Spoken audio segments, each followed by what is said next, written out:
이야기는 현실 공포의 이야기고요. 그리고 시청자 고비님께서 실제로 본인이 겪으신 이야기입니다. 그리고 정말 많은 사진도 준비가 되어 있는데 이번 이야기의 주제는 스토킹입니다. 근데 스토킹 같은 경우는 흔한 범죄라고도 할 수 있어요. 지금도 겪고 계신 분들도 분명히 있을 거라 생각합니다. 하지만 저는 이분이 보내주신 사진을 보고 정신이 나갈 뻔했습니다.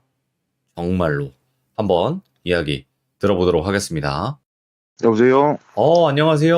고비님. 네, 안녕하세요. 네네. 일단은 고비님의 그 사연도 받고 그리고 사진도 받았는데 정말 정신이 나갈 뻔했어요. 저 말씀드렸잖아요. 카톡으로.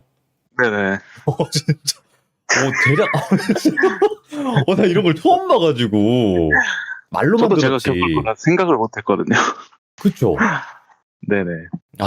일단은 잘생긴 게 죄고요.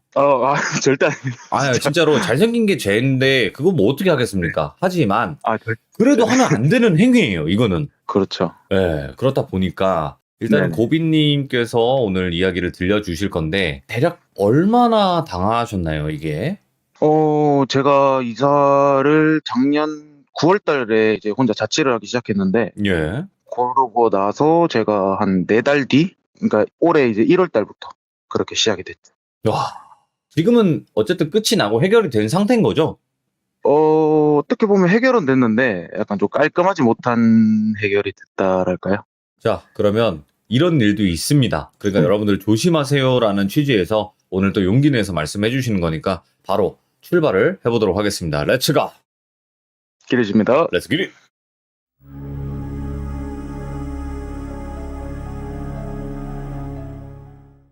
일단은 우선 제 이야기의 시작은 이제 예. 아까 말씀드렸다시피 1월 달부터 이제 시작이 되는데, 그때 저는 당시 음식점에서 매니저로 근무를 하고 있었는데 아까 말씀드렸다시피 자취를 하고 있었어요. 그래서 출근이 그때 당시 영업 제한이라서 3시 반 출근해서 밤 11시에서 12시 사이에 퇴근을 하는 그런 루트였는데, 늘 평소랑 다름없이 제가 출근을 하기 위해서 이제 집을 나서게 되는데, 여느 때처럼 출근하려고 차를 타려고 이제 운전석 문을 열려고 하는데, 운전석 유리창이죠.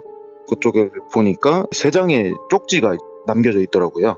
그래서 이제 제가 운전을 딱 하려고 봤는데 그게 있길래, 제가 봤을 때는 뭐 내용도 이상하고 뭐 아침 회사가 1,800원 뭐 보고 싶다 뭐 이런 내용들이 있으니까 처음에는 그냥 대수롭지 않게 스토킹이라는 생각 자체를 안 했어요. 그냥 누군가가 같은 빌라 사는 사람한테 장난을 쳤거나 아니면 같은 빌라 사는 사람한테 약간 좀 호감이 있어서 그렇게 하는데, 제 차랑 다른 분 차를 오해한 거라고 저는 그렇게 생각을 하고 있었거든요.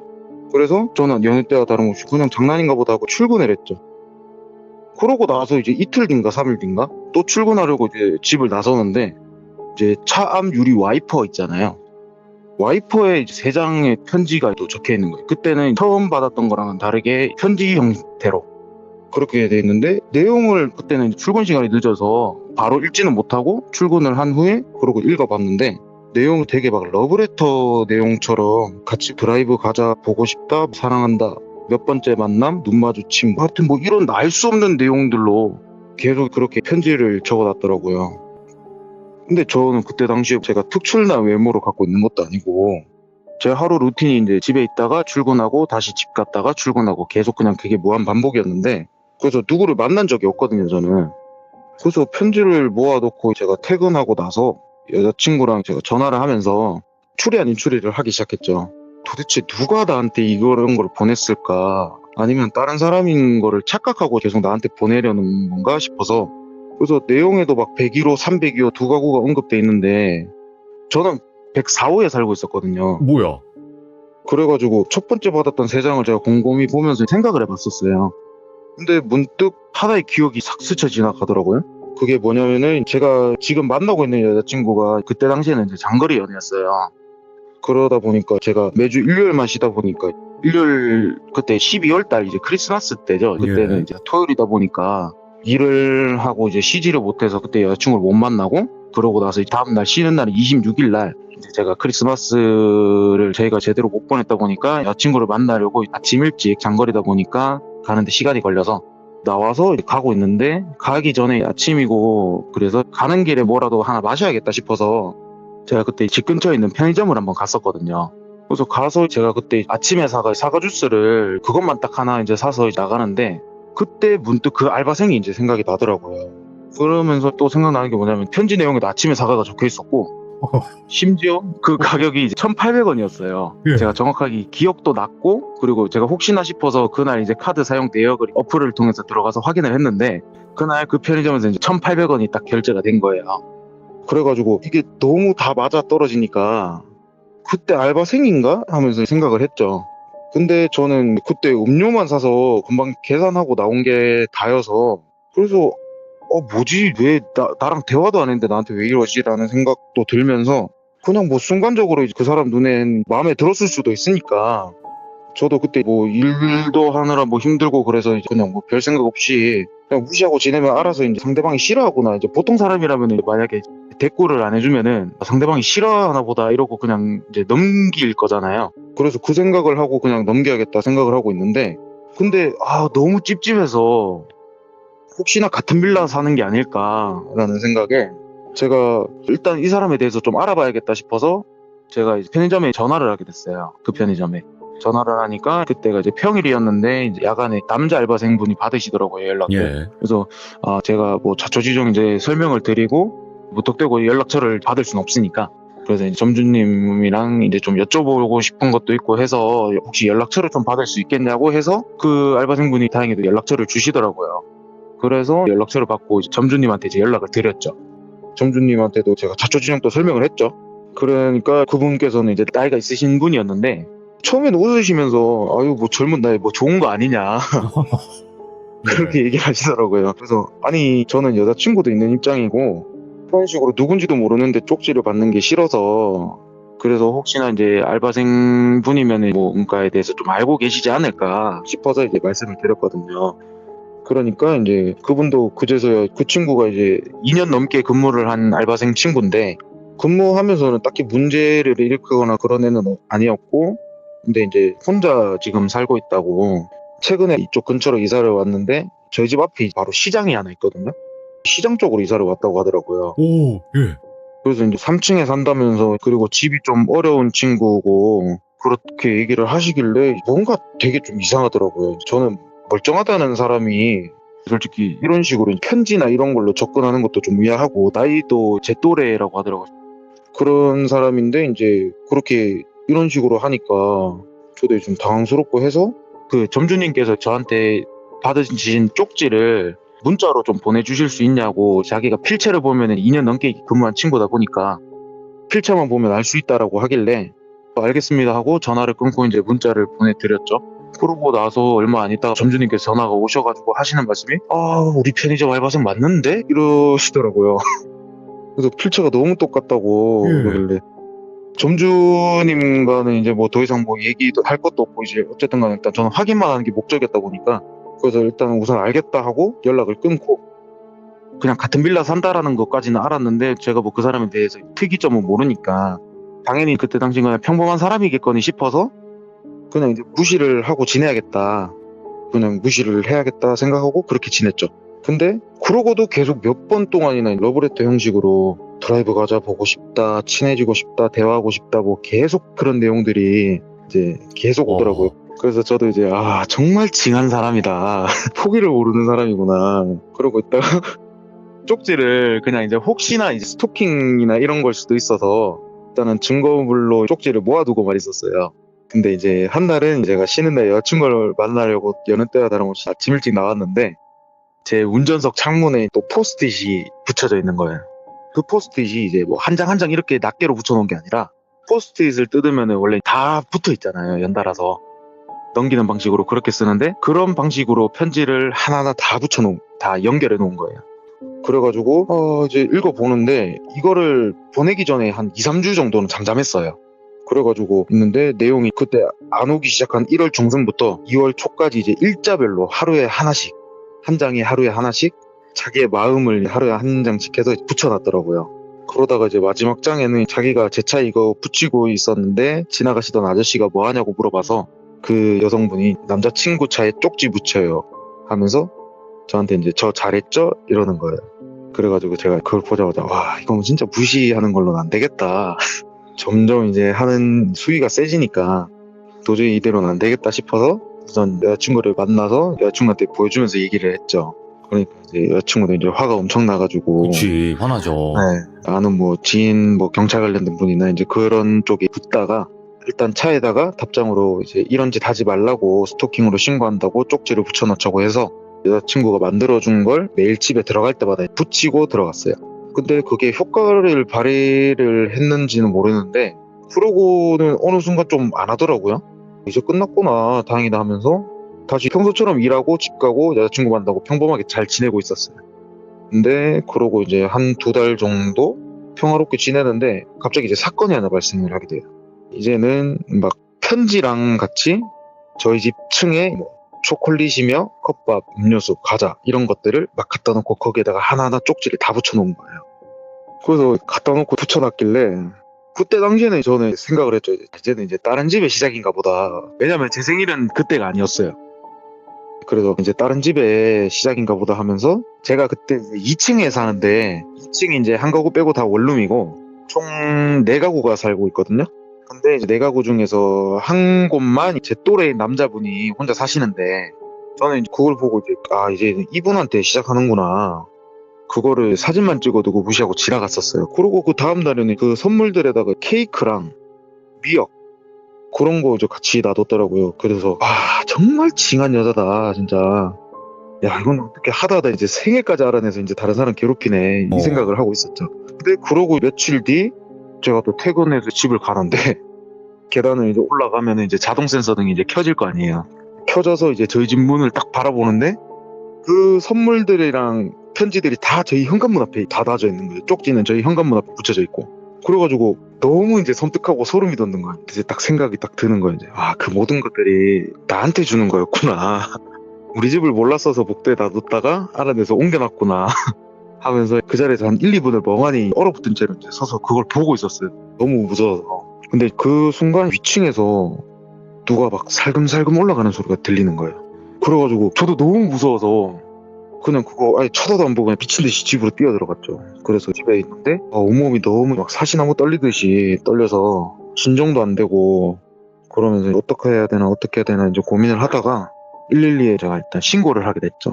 신고를 넣어서 일단은 경찰분들 출동을 일단 부른 게 아니라 일단은 상담을 먼저 받았어요. 제가 정확하게 그때 당시에는 제가 당할 거라는 생각을 못했기 때문에 이런 스토킹 관련돼서 제가 잘 모르고 있다 보니까 경찰서에 이제 그 콜센터에 전화를 해서 상담을 받았더니 경찰분께서 얘기를 막 설명을 해주시다가 너무 불안하시면은 경찰을 지금 출동을 시켜드릴까요? 라고 물어보시길래 부르고 나면은 뭔가 그 여성분이 나중에 해코지를 할 것 같다라는 생각이 딱 드는 거예요.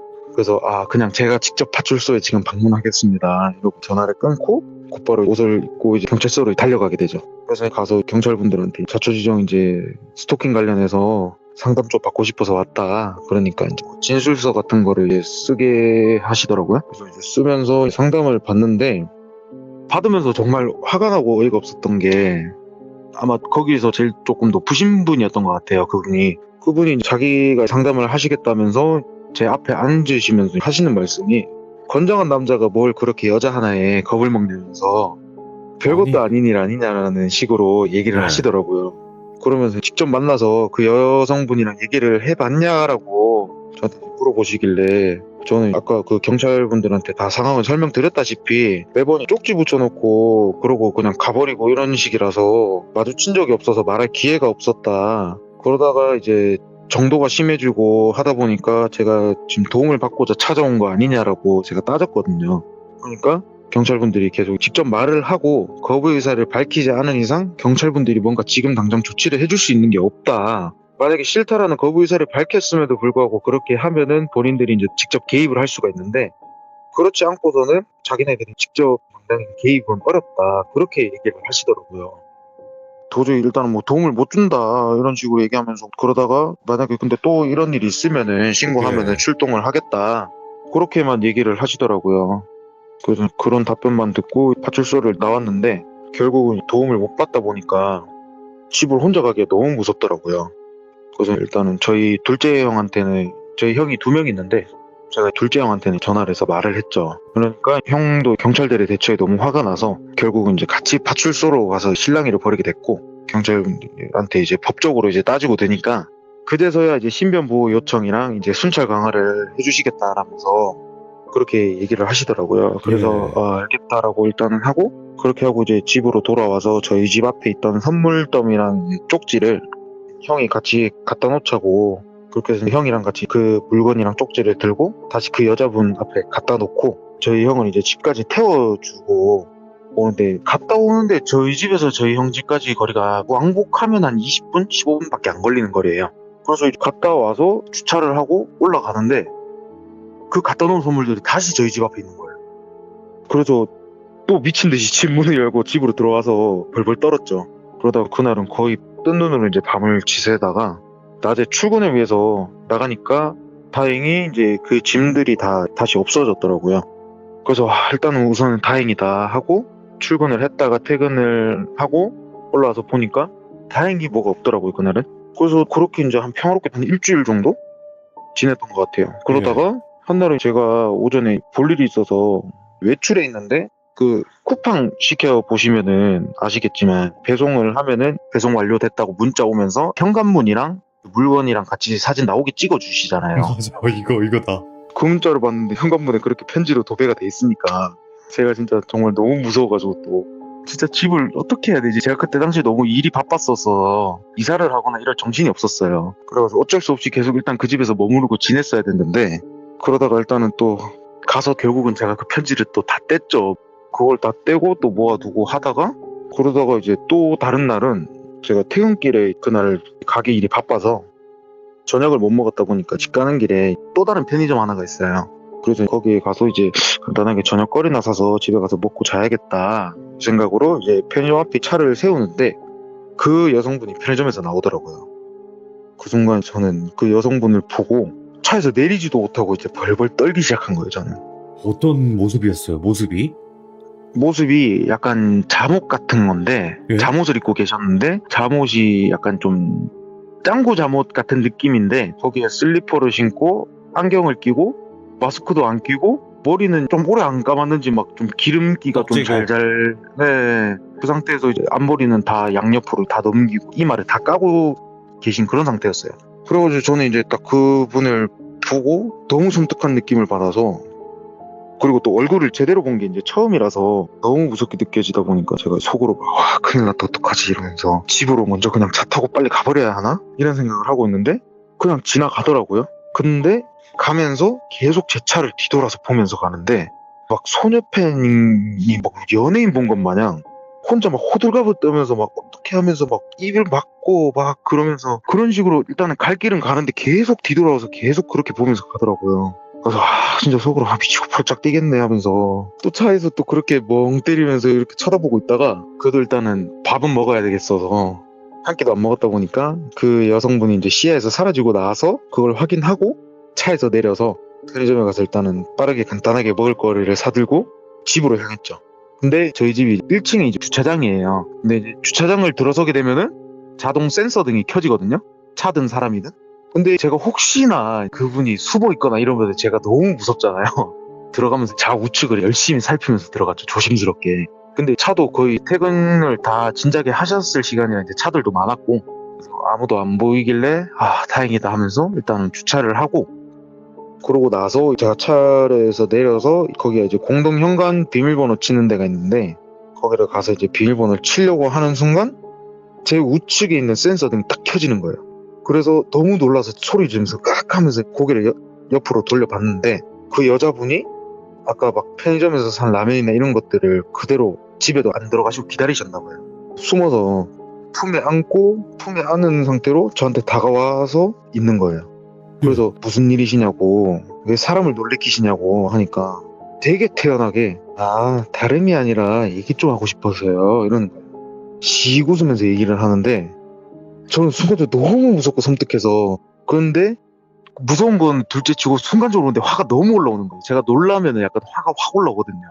그래서 막 쏘아붙이기 시작했죠. 왜 나한테 그러시냐. 저는 그쪽 거의 본 적도 없고 얘기 나눠본 적도 없고 할 말도 없어서 말 섞기도 싫고 그리고 자꾸 제 차랑 저희 집 앞에 쪽지랑 선물 같은 거 놔두신 거 본인이 하시는 짓 아니냐 하니까 네. 그 상황에서 저는 화를 내고 있잖아요. 그러면은 일반적인 사람이라면 이 사람이 화났다는 걸 느끼면 약간 미안한 기색이라든지 약간 좀 그런 반응이 나와야 되는데, 근데 전혀 표정 하나 없이 오히려 웃으면서 아, 불쾌하셨어요? 이러는 거예요. 그래서 저는 그 순간 또 너무 이제 갑자기 또 무섭고 이제 섬뜩한 거예요. 그래서 아, 진짜 이 사람 제정신이 아니구나 싶어서 그 순간 불쾌하다고 답변을 하면 안 될 것 같은 거예요. 해코지 할까봐. 그래서 그게 아니고 그런 것보다는 그냥 모르는 사이인데 이런 거 받는 거 부담스럽고 받기 싫으니까 그냥 하지 말아 달라고, 그러고 저는 후다닥 집으로 들어오게 됐죠. 근데 그 여자분이 바로 제 뒤에 계단 한 두세 칸 간격 두고 같이 따라 올라오시더라고요. 올라와서 집 현관문 앞에 멀뚱히 서서 비밀번호도 못 치고, 혹시나 집까지 안 하는 사람이 이제 비밀번호 치는데 그것까지 보면 이제 저는 진짜 큰일 나니까, 그래서 비밀번호도 못 치고 이제 가만히 도어락만 바라보면서 청각을 이제 뒤쪽으로 이제 막 쏠려서 그렇게 듣고 있었죠. 근데 한 10초 정도? 막 절 쳐다보는 시선도 느껴지고, 그리고 계단에 올라가면 원래 발소리가 들려야 되는데 가만히 서 있는 거예요. 그러다가 10초 정도 지나서 계단에 다시 올라가시더라고요. 근데 계단에 올라가는 발걸음이 최고도 작으신 분이 막 진짜 계단을 다 부술 것처럼 쾅쾅쾅 하면서 막 발을 이제 떼시더라고요. 그래서 저는 그렇게 올라가는 거를 듣고 그다음에 그분이 문을 열어서 들어가는 소리를 듣는데 문마저 이제 부술깃으로 쾅 하고 닫고 들어가더라고요. 그래서 속으로 이제 와씨 못됐다 이러면서 어떡하지 하면서 저도 집으로 얼른 들어가게 되고, 그러고 너무 불안하고 집 올라가는 계단이 너무 무서워서 여자친구한테 자초지종 설명을 했죠. 네. 그러니까 여자친구가 결국에는 3단봉까지 사줬어요. 그래서 저는 그 결국 퇴근 때마다 이제 차에서 내리면은 제일 먼저 하는 짓이 이제 3단봉을 펼치고 들어가요. 그래가지고 펼쳐서 들어가고 그렇게 불안하게 지내다가, 근데 그게 말이 통한 건지 한 달 정도 또 잠잠해지더라고요. 그래서 이제 말이 통하긴 했나 보다, 끝났네 하고 그러고 있는데 또 그로부터 이제 한 2, 3주 지났나? 다시 시작을 하는 거예요. 근데 이번에는 이제 막 편지 내용이 아빠 거리고 미래 아빠에게 주는 선물이 도착했다니 뭐라니 하면서 점점 이제 내용도 알 수가 없고 이해할 수도 없고 자꾸 그런 내용들로만 보내니까 제가 점점 이제 막 정신이 피폐해지고 미치겠더라고요. 그래서 결국은 계속 며칠째 그러니까 경찰을 신고하게 됐어요. 경찰분들이 오셔가지고 저희 집 앞에 있는 그것들을 다 사진 찍어 가시고, 그다음에 같이 일단은 서로 가서 진술서를 쓰자고 그렇게 얘기하시길래 진술서를 쓰고, 그러고 있다가 이제 한 일주일 넘게 계속, 그래서 저는 계속 일주일 동안 신고를 하고, 그러다 한 날은 막 아빠 거리다가 또 다른 편지는 막 거기 잘생긴 총각 이제 좋은 거 하러 갈까 막 이러는 거예요. 그래서 진짜 도저히 이대로는 안 되겠다 싶어서 경찰을 또 불렀고, 경찰분들이 계속 이제 오셔가지고 이제 사진만 찍어가지고 자꾸 그런 식으로만 하시니까 이제 제발 무슨 조치 좀 해달라고 애원을 했죠. 예. 그러니까 이제 출동하신 분들도 자꾸 이렇게 신고가 들어오고 하니까 도저히 안 되겠다 싶었는지 파출소에 계신 경찰분들 말고 경찰서에 계신 형사분들이죠. 여성 청소년 과라고 여청과라고 있는데 거기서 형사 두 분이 나오신 거예요. 여성 한 분, 남성 한 분 이렇게 해서. 그러면서 그분들은 이제 올라가셔서 이제 그 집을 이제 방문하게 되고, 경찰들 말로는 이제 가해자랑 피해자랑 일단은 같이 붙여놓으면 안 된다고, 1층에서 좀 기다리고 계시라고 이렇게 얘기를 하시길래, 그래서 이제 기다리고 있었죠. 기다리고 있는데 옆집에 그 남자 한 분 사시는 분이 계시는데 그분이 이제 밖에 소란스러워서 나와서 들으시는데 그분이 저한테 얘기를 하나 해주시더라고요. 제가 낮에 요새 지금 재택근무라서 낮에 한 날은 제가 이제 1시쯤인가 집에서 재택근무를 하고 있는데 저기 위층 사시는 그분이 내려오셔가지고 저희 집 문을 그렇게 미친 듯이 두드리면서 아빠 하면서 막 소리를 그렇게 지르고 막 문을 그렇게 미친 듯이 두드린다는 거예요. 그 얘기를 들으니까 경찰분들도 이거 진짜 심각하다 그래가지고 그렇게 이제 얘기를 듣고 저도 너무 놀래가지고 그런 짓까지 하는구나. 그러다가 그 얘기까지 들으니까 이제 저도 화가 나서 이제 경찰분들이 말리심에도 불구하고 저는 그 집을 찾아가게 됐어요. 올라가는데 원래 그냥 일반 파출소에서 경찰분들이 오시면 문을 안 열고 버텼는데 여성 이제 형사분들께서 오시니까 그제서야 문을 한 3, 40분 열더라고요. 그래가지고 조사받으러 나오시라고 쪽지 같은 거 주시고 그러고 정리하고 나오시는데 그분이 갑자기 이제 문을 열고 닫고를 한 2, 30번을 진짜 문을 부술 기세로 쾅쾅쾅 거리고, 그래도 분이 안 풀렸는지 막 집에 있는 물건들을 다 집어 던지기 시작하고 결국 형사분들이 다시 올라가서 제재를 시키고, 그러고 나서 내려와가지고 이제 하는데 그 여성분이 이제 막 경찰분들하고 저한테 이제 막 소리를 지르는 거예요. 내가 준 선물 다 받아먹을 때는 언제고 이제 와서 경찰에 신고를 하냐. 자기는 어이가 없다 이렇게 예. 얘기하길래 저는 이제 받은 게 없거든요. 저는 가져간 적도 없고 다 본인이 다시 회수해갖고 이랬기 때문에 나는 선물 가져간 적도 없고 손댄 적도 없다. 기분 더러워서 나는 손도 안 댔다. 뭔 선물을 받아갔다고 하냐 이러면서 하니까 계속 그냥 같은 말만 계속 무한반복하더라고요. 그러다가 그냥 다시 보내고 그러고 나서 이제 또 한동안은 조용했어요. 그러고 나서. 근데 제가 경찰서에 조사받으러 가야 됐어서 아침 일찍 조사를 받고 집에 와서 제가 출근 전까지 이제 자고 있는데 밖이 되게 시끄럽고 막 소란스러운 거예요. 누가 막 소리 지르는 소리며 막 뛰어다니는 소리 그리고 막 혼자 뛰어다니다가 넘어지어가지고 막 아야 이러면서 막 그러는 소리. 그래서 그 여자 같은데 싶어가지고 제가 밖에 나가서 그 현관문 보면은 문구멍 있잖아요. 바깥에 볼 수 있는 그걸로 보는데 바로 그 문구멍 앞에 서 있는 거예요. 그 앞에 서서 막 선물 같은 거랑 이제 편지를 막 붙이고 있더라고요. 근데 그 여성분의 행동이 또 기괴했던 게 뭐냐면은 옆에 막 허공에다 대고 아 진짜? 아 근데 그건 어때? 아 아니야 그런 거 싫어할 것 같아 이러면서 막 웃으면서 대화를 하더라고요. 누가 있는 것 마냥. 우와, 미쳤다, 진짜. 보다가 저는 순간적으로 무섭기도 무서운데 그렇게까지 했는데도 계속 하니까 화가 나서 문을 이제 있는 힘껏 발로 차고 문을 열고 나갔어요 제가. 그러니까 아 깜짝이야 이러면서 막 그러더라고요. 그래서 내가 나가서 남의 집에다 지금 뭐 하는 짓거리냐고 편지들이랑 선물 같지도 않은 물건들 당장 들고 가라고 소리를 질렀죠. 그러면서 선물을 받는데 제가 이 일이 있고 나서 친구들이랑 이제 오랜만에 한잔하고 약간 좀 취해 있어서 집 가는 길에 그 에너지 드링크 있잖아요. 그거를 하나 사서 갔는데 그게 제가 그때 당시 술이 취했다 보니까 그 사람이 근무하는 시간대인 줄 모르고 그 사람한테 그거를 샀던 거예요. 저는 그때 취해가지고 모르고 있다가 근데 그것들을 막 집 앞에 갖다 놓으면서 이제 편지를 막 붙이고 있었던 거죠. 그래가지고 제가 당장 다 들고 가라고 내가 이런 짓 하지 말라고 했지 않냐면서 제가 그렇게 얘기를 하니까 막 왜 소리를 지르는데 하면서 막 이러면서 더 난리를 치더라고요. 그래서 내가 이 짓 하지 말라고 했지 않냐 왜 말을 안 듣냐고 그러니까 여기 우리 아빠 사는데 뭔 네 집이냐면서 우리 아빠 안에 있다 이러면서 그렇게 얘기를 하더라고요. 예. 막 또 소리를 지르고 난리를 치는데 그래서 어이가 없어가지고 아니 상식적으로 생각을 해보면은 나는 당신 아버지가 누군지도 모르고 내가 왜 남의 아버지랑 같이 살겠냐고 제발 말 같지도 않은 헛소리 하지 말고 미쳤으면 곱게 비치라고 더 이상 상대하기 싫으니까 다 들고 가라고 이러니까 막 악을 쓰더라고요. 막 저희 집 안을 보면서 막 아빠 아빠 하면서 막 개성을 지르는데 그래서 제가 그만하고 그냥 가라고 진짜 참는데 한계 있으니까 제발 가라고 이러면서 하니까 갈 거라고 이러면서 소리 지르고 다 들고 가더라고요. 저도 문 닫고 이제 출근해야 돼서 이제 씻으러 딱 들어가는데 복도에서 그 여성분의 목소리가 들리는데 악에 바친 사람 마냥 막 씩씩거리면서 막 용서 안 한다니 가만 안 둔다니 막 궁시렁거리면서 그러고 가더라고요. 이제는 막 그냥 저도 이제 포기해가지고 네 마음대로 해라. 나도 이제는 네가 나한테 뭔 짓 하면 당하고만 있지 않는다. 그러고 한 일주일 또 잠잠했어요. 다만 제가 주차하고 내리면 항상 창문 밖으로 저를 지켜보면서 막 아빠 왔다고 했다가 남자친구 왔다고 소리 지르다가 그런 거 몇 번 있었고요. 저도 이제 그동안 막 이것저것 알아봤죠. 그 아빠라는 사람이 누구고 왜 이렇게 괴롭히나 싶어서 이제 수소문을 해보니까 전에는 이제 알고 보니까 그 여성분의 어머니 되시는 분이 같이 사셨는데 어머니 분이 이제 약간 좀 정신질환이 있으신데 딸보다 좀 심하다고 하더라고요. 그 딸도 알고 보니까 이제 정신질환이 생겼고 그래서 그렇게 있다가 이제 어머님 분은 너무 증상이 심하셔가지고 지방에 있는 외갓집으로 돌봄을 받으러 가 있는 상태고 결국 네. 딸 혼자만 남겨져 있는 상태인데 아버지 얘기를 들어보니까 8년 전에 이제 사고로 돌아가셨다고 하더라고요. 예.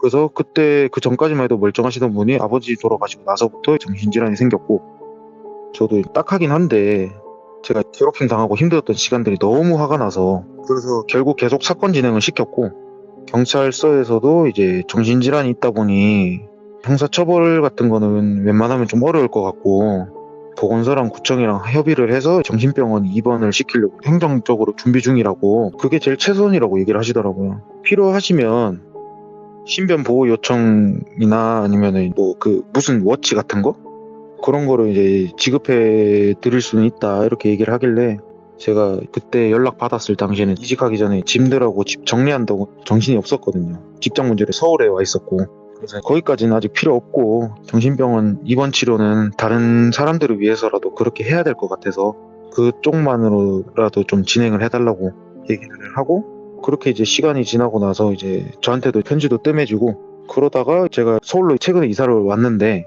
제가 마지막으로 집 정리를 한다고 오랜만에 집을 갔더니 공동현관 비밀번호 입력하는 패드 위에 옆 빌라에서 쪽지를 붙여놨더라고요. 밤마다 그 여성분이 노래 미친 듯이 크게 틀고 노래 크게 부르고 그런 것 때문에 좋지 않으면 신고한다라고. 그래서 마지막 순간인데도 보고 정말 진짜 징하다. 그러고 나서 있다가 집을 가서 짐 정리를 다 하고 집주인분이 집 한번 확인하러 오신다고 오셔서 도착하셨길래 이제 문을 열어드렸는데, 집 딱 나가서 보니까 이제 집주인분이 하시는 말씀이 또 붙여놨네요 이러는 거예요.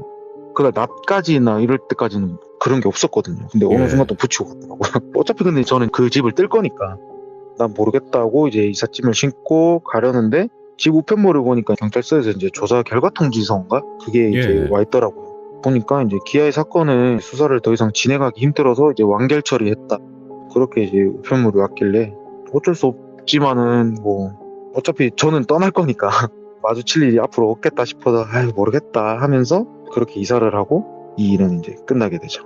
와. 근데 며칠 전에 혹시나 싶어서 집주인한테 한번 연락을 해봤어요. 예. 아직까지도 그 집에 가끔씩 그런 거 러브레터라든지 이제 뭐 아빠한테 보내는 편지 같은 거 그런 것들을 아직까지도 붙이고 있어서 거기에 세입자를 못 받고 있다고 하더라고요. 와. 그러니까 네. 지금 이게 네. 보니까 저도 그 생각을 했어요. 아니 이게 고비님을 표적으로 딱 삼아서 했던 걸까? 아니면 그냥 그 집에 104호에 사는 사람만 그렇게 만드는 건가? 그거는 제가 어. 처음이었어요. 네, 아, 그 전에 처음? 살던 분들은 그런 게 없었고 오. 그 제가 처음이었어요. 지금 집주인분들도 지금 골치가 아픈 게 그분이 이제 월세가 지금 8개월째인가 밀려 있거든요. 근데 뭐 법적으로 내보내려고 하니까 이제 시간도 오래 걸리고 해서 내보내지도 못하고 있고, 아직까지도 그 여성분은 그 집에서 그렇게 지내고 있는 상황이죠. 사실 예를 들어서 그 마지막에 얘기가 나온 거에 이제 정신 쪽에 문제가 있다라고 얘기를 네네. 한다고 해서 이게 정당화가 될 수는 없는 거예요. 그렇죠. 절대로 그럴 수 없는 거예요. 그리고 정상적인 사람이 이런 행동을 할까요? 안 하죠. 예. 그렇죠. 그러니까 결국에는 어떠한 상황이든 지금 현재 스토킹이다 이런 상태 자체는 범죄입니다. 범죄, 엄연한. 이게 뭐 정당화가 될 수는 절대 없는 거고, 뭐 사정이야 네. 어떻든 간에. 와, 근데 듣는데 솔직히 말씀드리면 정신이 나갈 것 같아요. 와, 이거 듣는데 기가 막 빨려가지고 어떻게 견디셨지 이거를? 와. 진짜 어쩔 수 없이 견뎠습니다, 진짜. 이게 꼭 사람을 해야 되고 물리적인 피해를 가하지 않더라도 정신적인 피해라는 게 분명히 있단 말이에요. 네네네. 그래도 이사 가셔서 이제는 해방되신 거죠? 그렇죠. 아, 정말 다행이네요. 와. 이번 일로 없어. 느꼈던 건데 스토킹에는 진짜 남녀가 없습니다, 진짜로. 그거는 맞아요. 그러니까 뭐 네. 여자라서 그랬고 남자라서 그랬고가 아니라요. 진짜 이거는 네. 사람과 사람이 스토킹을 하는 거기 때문에 사람이 무서운 거예요. 맞습니다. 진짜로. 예. 아, 오늘 고비님 이렇게 또 사진도 많이 남겨주셔가지고 우리 시청자분들한테 이런 경우가 있다라는 걸 더 자세하게 묘사하면서 보여줄 수가 있었습니다. 정말 정말 감사하고 우리 시청자분들께서도 항상 조심하시라고 이렇게 이야기 들려주신 거 고맙습니다. 아, 네, 감사합니다. 앞으로는 이런 일 없이 행복한 연애 하시길 바라겠습니다. 네, 감사합니다. 감사합니다. 수고하세요. 그냥 이번 이야기는 너무 머리가 아파요. 너무 머리도 아프고 진짜 정신이 나갈 것 같다? 이런 얘기밖에는 드릴 수 없는 그런 현실 공포가 아니었나 생각을 하게 됩니다. 여러분들도 항시 조심하시기 바랍니다. 시청해주신 모든 분들 감사드립니다. 고맙습니다. 자, 이번 이야기는 시청자 기린쿤님께서 오셨습니다. 기린쿤님께서 저번에도 정말 많은 이야기들을 들려주셨지만 오늘도 집에 관련된 이야기를 하나 또 생각이 난다 하셔서 들려주실 것 같습니다. 도대체 어떤 이야기일지 들어보도록 하겠습니다. 네, 안녕하세요. 아, 언제 들어도 목소리가 좋아. 아, 나 이렇게 좀 부드러운 남자가 되고 싶은데 이게 쉽지가 않네요. 충분히 부드러우십니다. 자, 오늘 기린쿤님께서 또 이렇게 네. 늦은 밤 부드럽게 등장을 해주셨는데, 오늘 기린쿤님께서 해주실 이야기가 예전에 이제 누님과 정말 또 고통스러웠던 집에 관련된 이야기를 해주셨잖아요. 네, 그쵸. 근데 오늘도 또 그런 집이 있었다라고 하셨는데 맞나요? 지난번에 말씀드렸던 집에 네. 어떻게 보면 두 번째 이야기라고 말씀을 드리면 될 것 같습니다. 지난번에 얘기했던 그 집에 네. 관련된 이야기 두 번째 썰. 네네, 맞습니다. 알겠습니다. 그럼 바로 출발을 할게요. 렛츠가! 기린쿤입니다. 기린쿤입니다.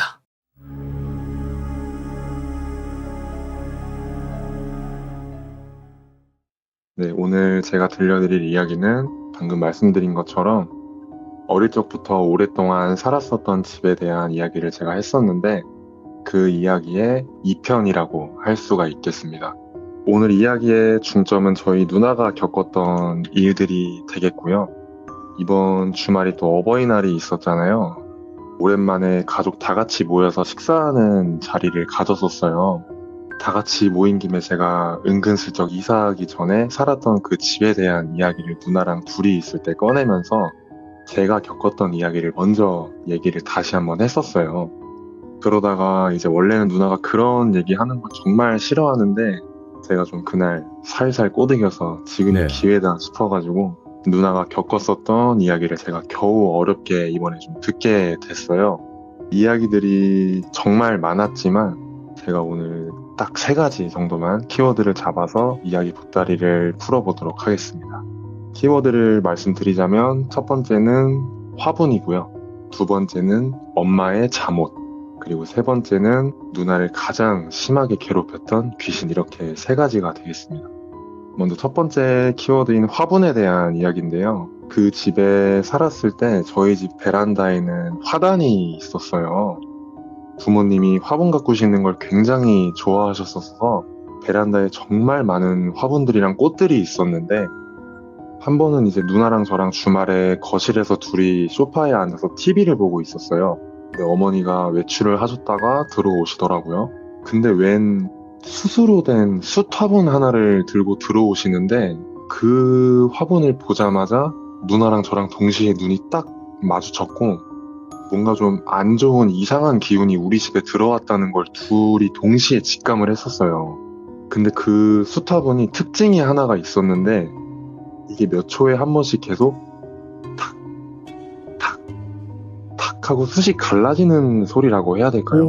예. 그런 소리가 계속 하루 종일 들렸었어요. 원래 숯 화분이 그런 건지는 모르겠는데 숯이 좀 쩍쩍 갈라지는 소리 비슷하게 탁, 탁, 탁 하는 소리가 계속 들렸어요. 근데 이제 어머니는 그 화분을 거실에 소파 앞에 있는 탁자에다가 올려주셨었고 저랑 누나는 그걸 어머니가 올려놓으시자마자 계속 기분 나쁜 눈으로 그 화분을 뚫어져라 쳐다보다가 그냥 아니겠지 하고 그때 당장에는 넘겼던 것 같아요.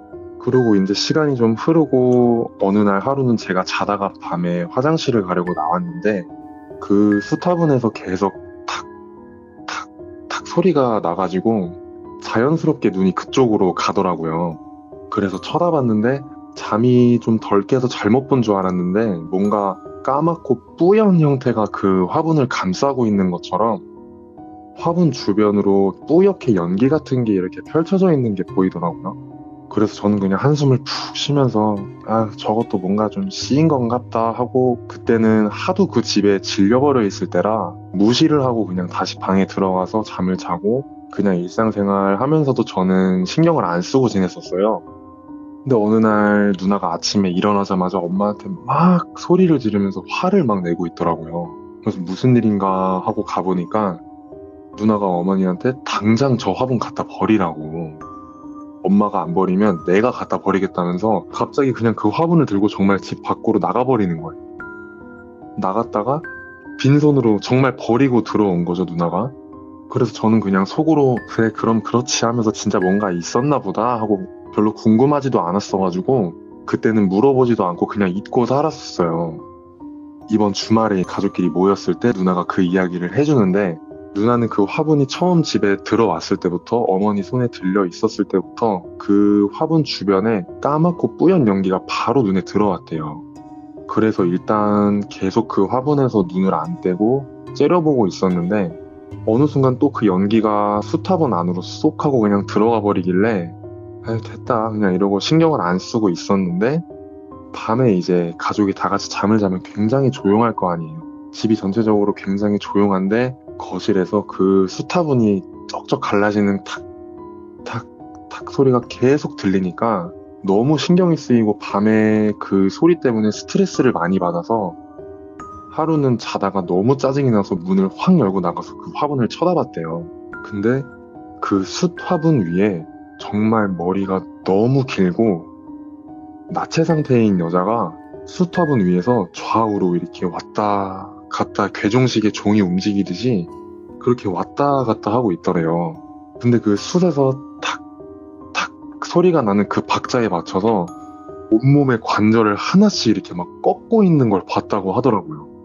그래서 누나가 표현하기를 지금에서야 생각을 해보면 귀신이라기보다는 정말 좀비 같았다라고 표현을 하더라고요. 그래서 누나가 너무 놀래서 그대로 그냥 뒤돌아서 방으로 다시 들어간 다음에 문을 잠궈버리고 이불을 뒤집어 쓰고 침대에서 벌벌 떨면서 다음날 해가 뜰 때까지 잠도 못 자고 계속 들리는 그 탁탁 소리만 들으면서 그 소리도 너무 듣기가 싫어서 귀만 막고 있다가 해가 뜨고 다음날 아침이 되자마자 저희 어머니한테 달려가서 당장 저 화분 버리라고 그 난리를 막 치고 있었던 거예요.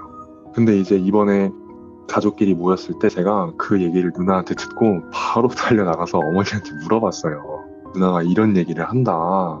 근데 어머니가 그 화분에 대해서 이야기를 하셨는데 아버지랑 저희한테는 그 화분을 지인분한테 선물 받았다고 말씀을 하셨었어요. 그때 네. 당시에. 근데 알고 보니까 어머니가 그날 외출을 하고 집에 돌아오시는 길에 잠깐 분리수거장에 버릴 게 있으셔가지고 들르셨대요. 근데 제가 그때 당시 살았던 아파트 분리수거장에 화분을 버리는 공간이 따로 있었어요. 근데 화분들이 막 버려져 있는데 그 숯화분이 너무 이뻐 보이더래요, 정말. 그 많고 많은 화분들 사이에서, 그 버려진 화분들 사이에서 그 숯화분밖에 안 보이고 이 아까운 걸 왜 버렸을까라는 생각이 들어서 집으로 그냥 가지고 오신 거예요. 화분을 좋아하시니까 장식품으로 두시려고. 그래서 시청하고 계시는 분들한테 드리고 싶은 말이 버려진 화분 같은 건 정말 절대로 함부로 아무리 이뻐 보여도 집으로 가지고 가면 안 된다라고 말씀을 좀 드리고 싶습니다. 근데 그때 당시에 저희 집에 숯화분이라는 게 있었던 건 그게 처음이었어요. 근데 참 지금도 떠올려 보면 잊을 수 없을 정도로 그 탁, 탁, 탁 그 소리가 잊혀지지가 않아요. 지금도 정말 귀에서 아른아른거릴 정도로 정말 기억에 많이 남았던 화분에 대한 이야기였습니다. 그러면 이제 두 번째는 어머니의 잠옷이 될 텐데. 네, 두 번째 키워드는 엄마의 잠옷인데요. 제가 지난번에 이 이야기를 했을 때도 저희 어머니 잠옷을 입은 귀신을 봤다고 이야기를 했었던 것 같아요. 근데 이 잠옷이 어머니가 외출을 하지 않으시고 집에 계실 때 자주 입으셨던 원피스 잠옷이 있었어요. 핑크색 땡땡이 원피스 잠옷이었는데 이 귀신이 엄마의 모습을 정말 많이 따라하고 있는데 얼굴은 엄마의 얼굴이 아니에요. 이 핑크색 오. 땡땡이 원피스를 입고 있고 어머니의 헤어스타일까지 전부 다 똑같이 따라하고 있는데 정말 딱 얼굴만 저희 어머니의 얼굴이 아니에요. 그래서 이거에 대한 이야기를 드릴 건데 주말에 가족 다 같이 낮잠을 자고 있었는데 누나가 몸을 옆으로 하고 새우잠을 자고 있었대요. 근데 그대로 가미가 눌린 거예요. 옆으로 잠을 자면서. 근데 갑자기 어머니가 누나를 막 부르면서 나와서 밥 먹으라고 뜬금없이 부르기 시작을 하더래요. 누나의 이름을 이제 기린순이라고 하면 기린순 일어나 나와서 밥 먹어 하면서 계속 부르다가 누나가 대답이 없으니까 누나 방으로 걸어오는 소리가 들리더래요. 그렇게 걸어오면서 방 안으로 들어오는 어머니의 실루엣이 보이는데 핑크색 땡땡이 원피스 잠옷을 입고 들어오시더래요, 어머니가. 이렇게 어머니가 들어오셨는데 누나 앞에 가만히 서서 계속 기린순 일어나라고 밥 먹어야지 하면서 말을 하시다가 누나가 눈뜬 상태로 가위가 눌려서 당연히 아무 말도 못하겠죠. 아무 말도 안 하니까 갑자기 어머니도 아무 말도 안 하고 그냥 가만히 몇 초 동안 누나 앞에 서 있더래요. 근데 그때 당시에 누나의 시점에서는 어머니의 허리 부분까지밖에 보이지를 않았었는데 그렇게 가만히 있다가 어머니가 갑자기 고개를 누나 얼굴 쪽으로 확 내리면서 기린순 일어나 밥 먹어야지 하는데 얼굴이 어머니의 얼굴이 아닌 거예요. 이목구비가 너무 뚜렷하게 보였는데 얼굴은 저희 어머니의 얼굴이 아닌데 입이 정말 너무 기괴하게 컸대요. 근데 씩 웃으면서 얼굴을 내려서 누나를 쳐다보면서 일어나야지, 밥 먹어야지 하면서 막 깔깔깔 웃고는 그냥 그대로 나가버리더래요. 근데 이 여자를 누나가 한 번만 본 게 아니고, 한 번은 새벽에 자다가 깨서 물을 마시러 부엌을 가려고 거실로 나왔대요. 근데 이제 베란다에 화단이 있었다고 했었잖아요. 그 늦은 새벽 시간에 어머니가 화분에 물을 주고 계시더래요. 그래서 누나가 이제 물을 마시고 다시 거실 쪽으로 왔는데, 그때까지도 계속 화분에 어머니가 물을 주고 계시길래, 아니 이 시간에 갑자기 왜 화분에 도대체 물을 주고 있는 거지? 라는 생각으로 베란다 문을 열고 엄마 뭐해? 하고 불렀대요.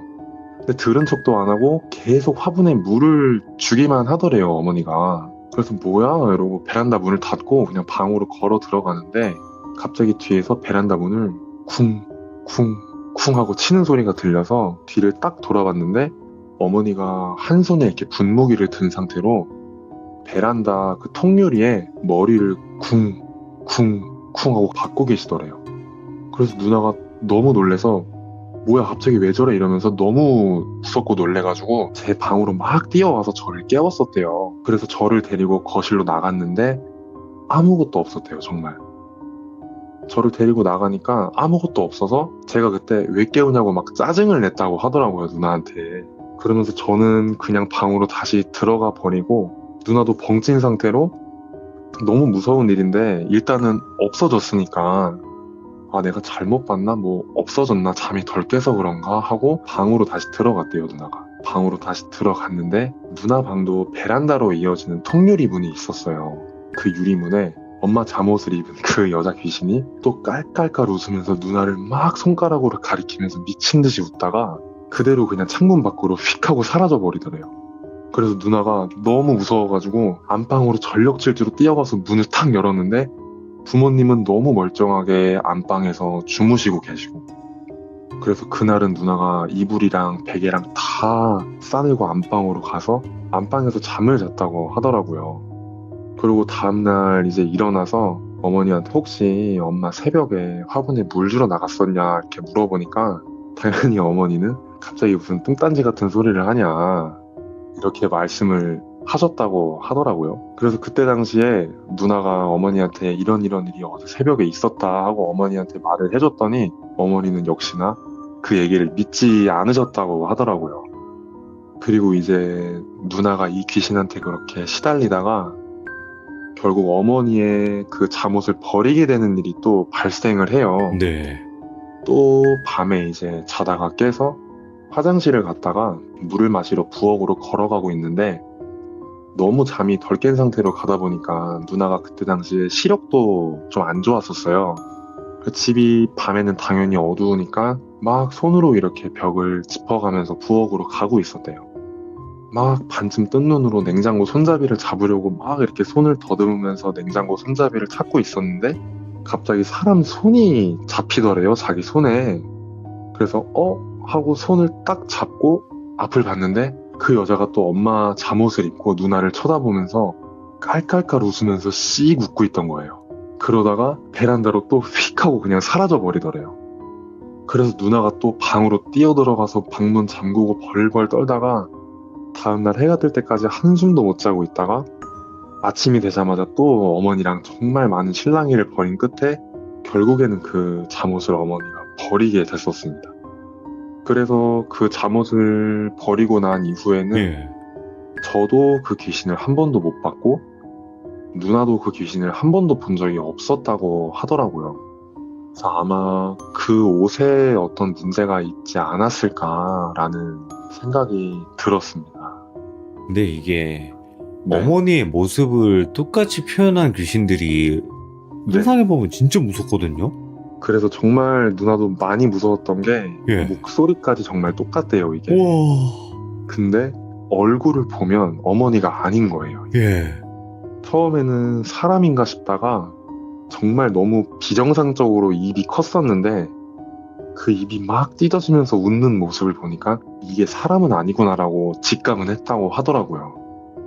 소름 끼친다, 진짜. 엄마 목소리, 엄마 모습인데 얼굴은 엄마가 아닌데 그 목소리로 계속 얘기는 해. 얼마나 그쵸. 무서워요. 그래서 저는 그 옆으로 자다가 가위가 눌렸을 때 이렇게 얼굴을 내려서 쳐다봤는데 어머니의 얼굴이 아니었다라는 그 얘기를 했을 때 정말 소름이 돋더라고요. 얼마나 무서웠을까 그렇지. 생각이 들더라고요. 진짜. 이거는 겪으면 진짜 무서울 네. 것 같아요. 그러면 이제 마지막 키워드가 될 텐데. 네, 마지막 세 번째 키워드는 네네. 이제 누나를 가장 심하게 괴롭혔던 귀신인데요. 이 얘기는 누나가 조금 많이 망설이다가 저한테 꺼낸 이야기예요. 저는 그 집에 살면서 귀신이 저희 가족한테 해코지를 했었던 일은 전혀 없었다고 말씀을 드렸었어요. 저도 당연히 그렇게 기억을 하고 있었는데 이번에 누나한테 이야기를 들으면서 좀 충격적인 얘기를 제가 듣게 됐어요. 누나가 고등학교 3학년 때, 그러니까 수험생 때죠. 한번 좀 몸이 많이 안 좋아서 병원에 입원을 한 적이 있었는데 특별한 원인 없이 병원에서는 그냥 단순 스트레스성으로 판정을 받고 장기간 입원 치료를 받았었던 적이 있었어요. 당연히 저도 그렇고 저희 가족 다 같이 수험생이다 보니까 스트레스가 좀 극도로 심할 때이기도 하니 몸이 좀 많이 힘들어서 그런 지병이 생긴 건 줄 알았는데 누나가 저한테 이 얘기를 망설이면서 꺼내고 절대 이건 너만 알고 있어야 된다 라면서 말을 해줬던 이야기입니다. 역시나 옛날에 살았던 그 집에서 있었던 일이고 누나가 한 일주일 정도를 시달렸던 귀신이 있었다고 하더라고요. 하루는 잠을 자다가 가위에 눌렸는데 침대 밑에서 갑자기 정말 또 머리가 길고 너무 깡마른 귀신이 이렇게 쓱 하고 나오더래요. 근데 이 귀신이 앞을 볼 수 없는 사람처럼 막 손으로 누나 방 여기저기를 이렇게 찝고 더듬어 가면서 뭔가를 찾는 것처럼 돌아다니더래요. 근데 누나는 너무 무서워서 보고 싶지가 않은데 뭔가 저 존재가 지금 찾는 게 설마 나는 아니겠지 싶은 생각도 들면서 계속 실눈을 뜨고 지켜보게 되더래요. 그렇게 한참을 누나 방 여기저기를 손으로 막 더듬으면서 돌아다니다가 누나 다리 쪽을 손으로 더듬더니 누나 발을 손으로 딱 잡아버린 거예요, 얘가 결국. 네. 누나 다리를 잡자마자 고개를 확 돌려서 누나 쪽을 쳐다보더니 침대로 천천히 걸어오더래요. 그러더니 누나 허리 쪽에 걸터 앉아서는 누나를 정면으로 보면서 자기 얼굴을 막 더듬기 시작을 하더래요, 그 귀신이. 그 얼굴을 더듬으면서 머리가 옆으로 치워지는 걸 봤는데 양쪽 눈이 없더래요, 귀신이. 근데 눈 알이 없으면 보통 눈이 뻥 뚫린 귀신을 많이들 본다고 하잖아요. 근데 걔는 눈이 뻥 뚫려 있는 게 아니라 눈구멍 부분이 양쪽이 좀 쪼그라들어 있었다고 하더라고요. 이게 참 저도 얘기를 들으면서 좀 웃기긴 했었는데 누나의 표현이 조금 웃겼었어요. 좀 민감한 얘기이기도 한데 마치 양쪽 눈에 항문이 달린 것 같았다고 이야기를 하더라고요. 그 정도로 정말 너무 기괴하게 생겼었대요. 근데 갑자기 얘가 자기 머리카락을 막 만지다가 지 양쪽 눈에다가 지 머리카락을 막 넣기 시작을 하더래요. 그러면서 입을 쩍 벌리고 소리는 안 나는데 막 즐거워하는 것처럼 웃으면서 눈에다가 머리카락을 막 쑤셔 넣다가 그거로 또 양쪽 콧구멍으로 그 머리카락을 막 빼내기 시작을 하는데 이게 말로 들으면 뭔가 웃기다라는 생각이 들 수도 있어요. 저도 되게 아유. 들으면서 뭔가 웃기기도 했는데 그걸 실제로 봤던 누나는 정말 미쳐버릴 정도로 그 행동이 무섭고 기괴했다고 하더라고요. 그러다가 누나가 그거를 보고 있다가 어느 순간 기절을 해버렸대요. 그냥 너무 무서워서. 그날은 이제 그러고 끝이 나게 됐고 다음날 밤에는 잠이 들었는데 얘가 또 똑같이 침대 밑에서 기어 나와서는 누나 방을 막 손으로 더듬으면서 돌아다니다가 또 누나 몸에 손이 닿으니까 누나 쪽으로 다가와서 침대에 걸터 앉았대요. 걸터 앉았는데 이번에는 누나를 뚫어져라 가만히 쳐다보고 있더래요, 얘가. 그러다가 갑자기 손을 누나 얼굴 쪽으로 천천히 뻗기 시작을 하더래요. 그러다가 누나 머리카락을 손으로 한 움큼 이렇게 짚더니 그걸 가만히 쳐다보고 있더래요, 누나 머리카락을. 그러다가 한 손으로 누나 입을 이렇게 싹 벌리더니 누나의 머리카락을 누나 입에다가 막 넣기 시작을 하더래요, 갑자기. 누나는 또 그러다가 너무 놀래가지고 기절을 해버린 거예요. 그러고 나서 눈을 뜨자마자 막 소리를 지르면서 일어났는데 비명이 안 나오더래요, 누나가. 근데 뭔가 이상하다 싶어서 정신을 차려보니까 누나 입에 본인 머리카락이 정말 한가득 쑤셔 넣어져서 들어가 있더래요, 누나가. 그때부터 누나가 정말 잠을 자는 게 너무 무섭고 두려워서 매일 밤 정말 기도를 하면서 잠이 들었는데도 얘가 한 일주일 정도를 계속 앞에 말했던 거랑 비슷한 방식으로 누나를 막 괴롭히다가 너무 힘들었는데 마지막으로 얘를 봤을 때 누나 침대에 걸터 앉아서 누나 머리 끝부터 몸을 막 더듬으면서 아래로 손이 내려가더래요. 그러다가 누나 배에 손이 닿게 됐는데 손이 닿자마자 내려가던 손이 딱 멈추면서 손가락으로 배를 이렇게 톡톡톡 쳤다고 하더라고요. 그렇게 배를 손가락으로 톡톡톡 치더니 갑자기 고개를 숙여서 누나 배에다가 바람을 하고 이렇게 계속 불더래요. 느낌 안 좋다 이거. 오. 네. 몇 분 동안 그러다가 얘가 갑자기 베란다 창밖으로 뭔가에 빨려 나가듯이 사라졌다고 하더라고요. 근데 그 일이 있고 나서부터 더 이상 밤마다 그 귀신을 보는 일은 없었대요, 누나가. 근데 누나가 그때부터 이상하게 하루 종일 배가 너무 심하게 좀 더부룩하고 불편하고 뭔가 차 있는 듯한 버거운 느낌이 조금씩 들기 시작을 했다고 하더라고요.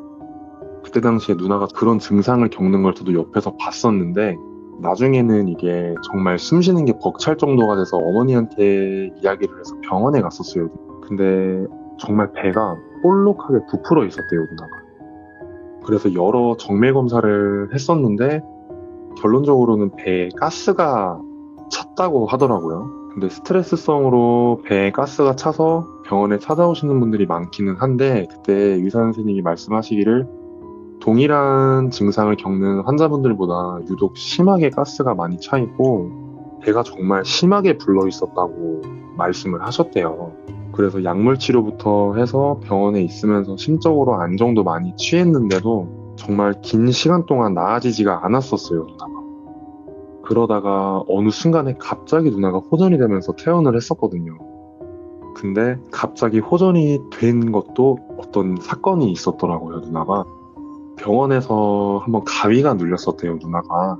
근데 이거는 되게 허무하면서도 짧은 이야기인데 스토리가 어떻게 보면은 어떻게 이렇게 이어지지라고 생각이 들 수도 있는데 가위가 눌려서 눈을 떴는데 병실 안에서 너무 빛나고 따뜻한 손이 누나 배 위로 이렇게 올라오더래요. 그래서 누나 배에다가 손을 얹고 천천히 쓰다듬어 주는데 갑자기 배에 차있던 가스가 그렇게 나아지지 않던 증상들이 가스가 천천히 빠져나가는 것 같은 느낌이 들면서 너무 숨통이 트이는 기분이 들더래요, 누나가.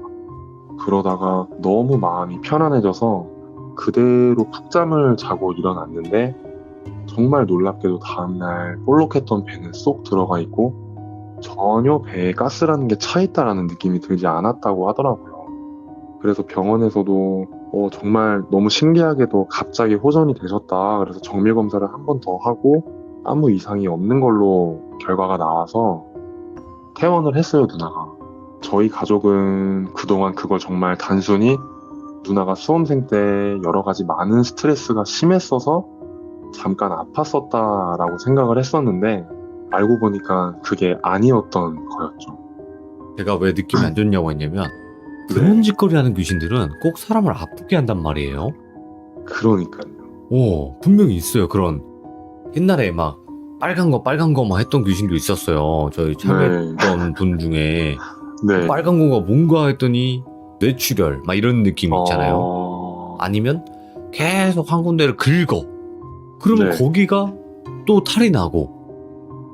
참 이게 와. 전혀 상상하지 못했었던 이야기를 네. 이번에 듣게 되다 보니까 진짜 정말 많이 놀라기도 했고 참 그 집에서 나오기를 정말 잘했구나 하는 그런 생각이 들었습니다. 그럼 궁금한 게 네. 혹시 이제 누님분은 제 네. 방송에 대해서 알고 계시긴 한가요?